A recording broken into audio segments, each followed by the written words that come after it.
सद्गुरू म्हणतात, the mind is madness. Only when you go beyond the mind will there be a meditation. Meditation means dissolving the invisible walls that unawareness has built.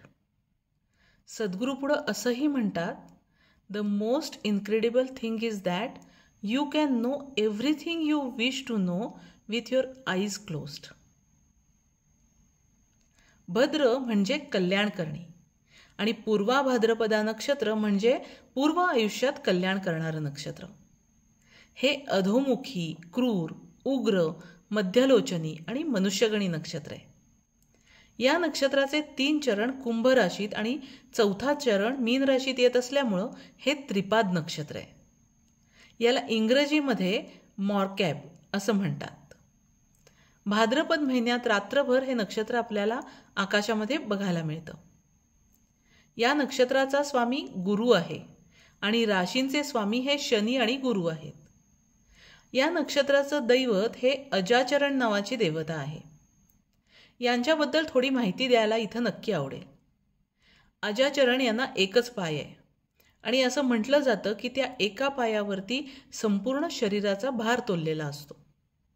त्यामुळे याचा अर्थ आपण असा घ्यायचा की एकच स्ट्रॉंग पिलर ज्याच्यावर आपल्या अख्ख्या शरीराचा भार आपण पेलू शकतो तो म्हणजे आपली स्पायनल कॉर्ड. आणि ती चालू होते मूलाधार चक्रापासून आणि पोचते सहस्रार चक्रापर्यंत. त्यामुळे या देवतेचा जो इफेक्ट आहे ना तो या चक्रा कॉन्शियसनेसवर आहे. अजाचरण हे 11 रुद्रांपैकी एक आहेत. पूर्वा भाद्रपदा नक्षत्रामध्ये शनीची चिकाटी, दूरदर्शीपणा, गुरुचा शहाणपणा आणि बुद्धिमत्ता आणि अजाचरण यांचा स्पिरिच्युअल कॉन्शियसनेस याचा सुंदर संगम झालेला दिसतो. हे नक्षत्र शुभ, रजोगुणी आणि सेवावृत्तीचं नक्षत्र आहे. असं म्हणतात की यांना कोणाच्या तरी आधाराची किंवा मदतीची गरज असते. या नक्षत्राच्या व्यक्ती या नम्र, सदाचारी, देवभक्त, विद्याव्यासंगी, विनयशील, परोपकारी, समाजप्रिय, कुटुंबवत्सल असतात. गुरु आणि शनी यांच्याशी संबंधित नक्षत्र असल्यामुळं कायद्याचं पालन करण्याची वृत्ती ही इनबिल्ट असते. यांच्यामध्ये शोधक वृत्ती आहे. हे सेवावृत्तीचं आणि बौद्धिक प्रवृत्तीचं नक्षत्र असल्यामुळं बऱ्याचदा बुद्धिजीवी नोकरदार वर्ग हा या नक्षत्राखाली आपल्याला बघायला मिळतो.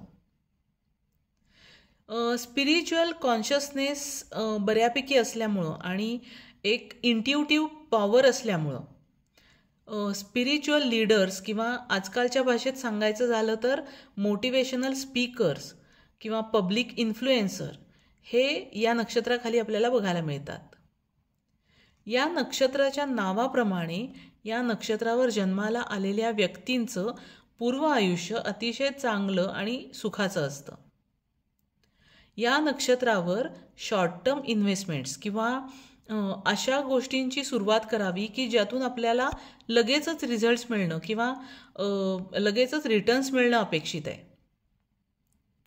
समजा ह्या नक्षत्रावर एखादी वस्तू हरवली तर ती खूप खूप खूप प्रयत्नानंतर सापडते, कारण हे मध्यलोचनी नक्षत्र आहे. मुहूर्तशास्त्रामध्ये या नक्षत्राला फारसं महत्त्व दिलं गेलं नाही आहे. अधोमुखी नक्षत्र असल्यामुळं जमिनीच्या खालच्या कामांसाठी म्हणजे भूगर्भशास्त्र असेल किंवा विहिरी खणणे असेल, शेतकामाचा आरंभ करणे असेल, यासाठी हे नक्षत्र वापरलं जातं. रामकृष्ण परमहंस, भास्कर बुवा बखले, जयंतराव टिळक, राजकुमार, रेखा यांच्यासारखे अनेक लोक या नक्षत्रावर जन्माला आलेले आहेत. तुमच्याकडेही अजून काही वेगळी माहिती असेल तर माझ्यापर्यंत नक्की पोचवा, कारण मलाही ऐकायला आवडणार आहे. थँक्यू.